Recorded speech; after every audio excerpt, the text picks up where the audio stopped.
जी नाज़रीन, अस्सलाम वालेकुम। वो जो इंतज़ार था ना वफाकी बजट का, वो बिलाखिर आ गया। उसमें क्या क्या बातें और उससे पहले क्या क्या बातें हुई और किन किन खदशात का सामना है हुकूमत को, तो उस पर ज़रा आज बात करनी है। आज मोहम्मद औरंगज़ेब साहब ने वफाकी बजट पेश किया। ये उनका पहला बजट था, जबकि नायब वज़ीर आज़म वहाँ पर मौजूद थे, जो पहले बेतहाशा बजट पेश कर चुके हुए हैं। तो बजट उन्होंने पेश किया और काफ़ी मुश्किल बजट था, इसलिए कि पॉलिटिकल प्रेशर बहुत ज़्यादा था, साथ साथ अवाम का प्रेशर बहुत ज़्यादा था, तीसरा IMF का प्रेशर बहुत ज़्यादा था। तीन प्रेशर सामने थे। कश्मीर के वाक़े के बाद जाहिर है खौफज़दा हैं लोग कि यार कहीं हम महंगाई इतनी ना बढ़ा दें कि लोगों की जानें निकल जाएं और लोग फिर सड़कों पे आ जाएं, और लोग अगर सड़कों पे आ गए तो भाईजान फिर हम क्या करेंगे, फिर तो हालात बहुत ख़राब हो जाएंगे।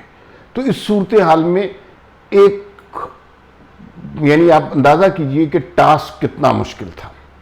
लेकिन ये तो हम बजट पेश करने की बात कर रहे हैं। अभी बजट जाहिर है हुकूमत ने बहुत अर्करेजी करके बजट शजट पेश तैयार किया, बजट डॉक्यूमेंट साइन किया वज़ीर आज़म ने, असम्बली पहुँचे तो जो सबसे बड़े इत्तेहादी हैं यानी पीपल्स पार्टी, वो गायब, ढूंढ रहे हैं, घंटियाँ बज रही हैं और हुकूमत के इत्तेहादी गायब। कोरम का मसला पड़ गया, कोरम पूरा ना हो, हुकूमत बजट ना पेश कर सके, हुकूमत फारेगा। आप जानते हैं ना, क़यामत ही मच गई। और वो बजट डॉक्यूमेंट, वो नंबर, वो सारा कुछ वहीं का वहीं रह गया।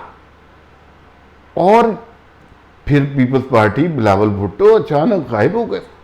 बड़ी मुश्किल से पीपल्स पार्टी के 3 बंदे बजट इजलास में आए और उन्होंने बस अलामती सी शिरकत की, जमात ने शिरकत नहीं की, बस ऐसी तड़का सा लगाया। तो अभी इस बजट को पेश किया गया है। अभी इन्होंने 30 जून तक ये बजट पास कराना है, और जो बजट पास कराना है उसमें पीपल्स पार्टी की शमूलियत बहुत ज़रूरी है। अगर पीपल्स पार्टी उसमें शामिल ना हुई या इसी तरह की पॉलिटिकल ब्लैकमेलिंग होती रही तो ये बजट पास नहीं होता भाई। ये इसी तरह ही गिमिक्री करते रहेंगे, कागज़ों की, नंबरों की, और कुछ भी नहीं हासिल होगा। एंड टाइम पे गेम, या फिर पीपल्स पार्टी इसके बदले अपनी मर्जी की बातें मनवाएगी। पीपल्स पार्टी कहेगी कि ये भी हमें चाहिए, ये भी हमें चाहिए, ये भी हमें चाहिए, तो तब हम आपके लिए ये बजट डॉक्यूमेंट पास कर देते हैं। और ये हर बजट पे यही होगा, हर बजट पे ये तमाशा होगा, और हर बजट पे ये कबूल करना पड़ेगा। जब इतनी टाइट निटेड हुकूमत हो तो फिर ये सब कुछ आपको करना पड़ता है। ये सिर्फ इन्हें नहीं करना पड़ता, सारी दुनिया में जब इत्तेहादी हुकूमतें होती हैं तो फिर आपको यही करना पड़ता है। अब आ जाते हैं जनाब, अच्छा, तो इसका मतलब है कि आपने पीपल्स पार्टी की मूवमेंट को देखना है कि पीपल्स पार्टी किस टाइम किस तरफ छलांग लगा जाती है और फिर क्या होता है। अब आ जाते हैं बजट की तरफ।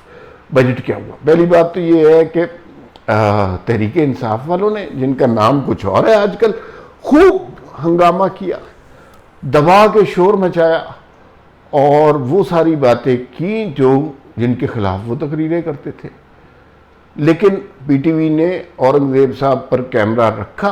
औरंगज़ेब साहब ने भी, जिसे पंजाबी में कहते हैं, सिर सुट के तकरीर पढ़ी, ना इधर देखा ना उधर देखा।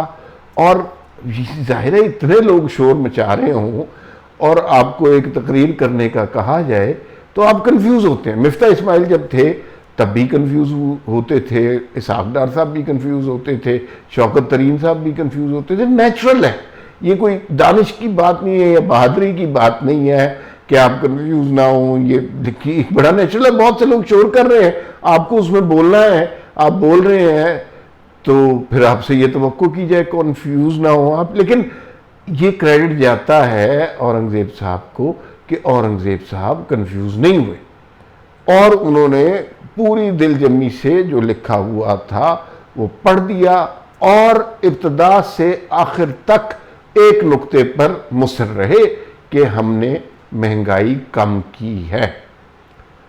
और हम मुल्क की तरक्की और खुशहाली के लिए काम कर रहे हैं।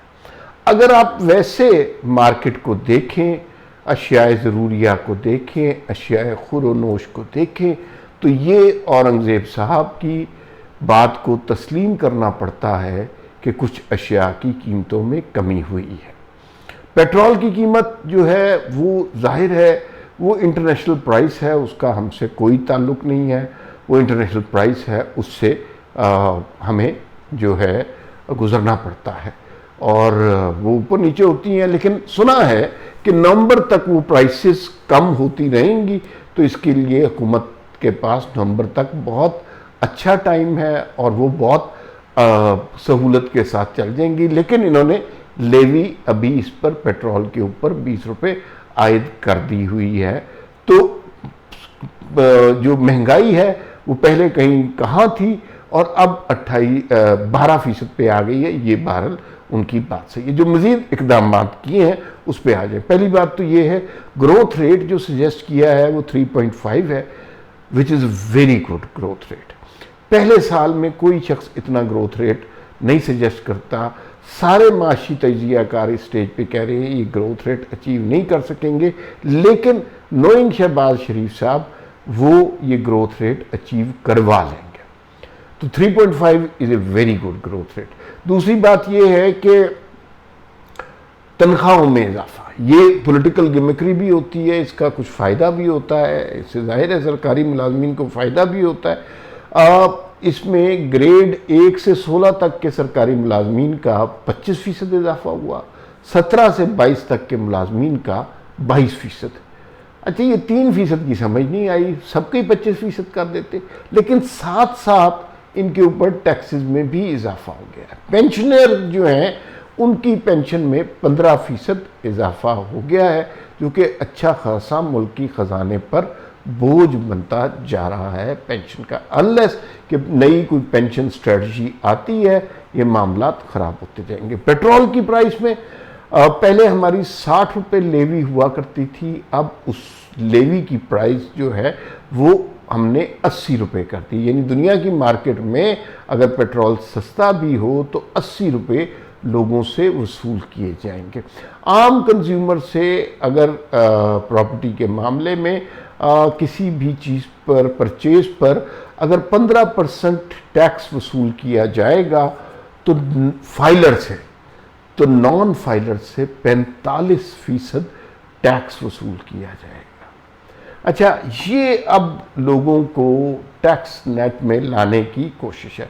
आपने देखा होगा आजकल आप रेस्टोरेंट में भी जाते हैं तो रेस्टोरेंट वाले आपसे पूछते हैं कि आप कैश में पे करेंगे या कार्ड पे करेंगे। अगर आप कैश में पे करते हैं आपका बिल डिफरेंट होता है, और कार्ड पर पे करते हैं तो आपका बिल डिफरेंट होता है, इसलिए कि आपकी कार्ड पर पे आप इसका मतलब है कि आप अपनी टैक्स नेट के अंदर कहीं ना कहीं डॉक्यूमेंट हो रहे हैं, तो आपकी जो है वो कीमत कम होती है। लेकिन अगर कैश में करते हैं तो उसकी सूरत हाल मुख्तलिफ होती है। ओवरऑल बजट में ये कहा जा रहा है कि लोगों के लिए सहूलतें भी हैं, लेकिन कुछ टैक्सेस भी लगाए गए हैं। बजट के खद्दो खाल कुछ अरसे के बाद वाज़े होते हैं। माजी में हमने देखा कि एक बजट आने के बाद कुछ अरसे के बाद मिनी बजट या मैक्सी बजट आ जाया करता है, जिससे इस बजट के खद्दो खाल कुछ और हो जाते हैं।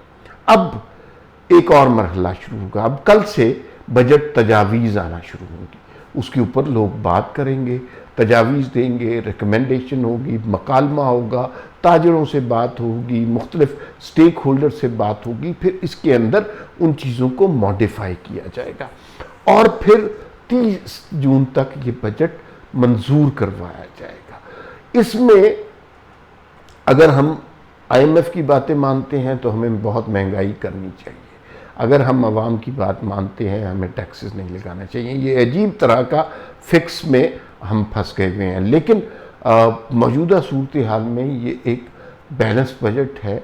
अगर इसकी शक्ल 30 जून तक यही रहती है, लेकिन बहुत से माशी तजियाकार कह रहे हैं कि ये जो बजट पेश किया गया है जब ये मंजूर होगा इसकी शक्ल ये नहीं रहेगी, इसकी शक्ल कुछ और हो जाएगी और उसमें हम डिसाइड कर सकेंगे कि असल में बजट है क्या, इस पे गरीब पर टैक्स कितना लगा है और अमीर को कितनी छूट दी गई है।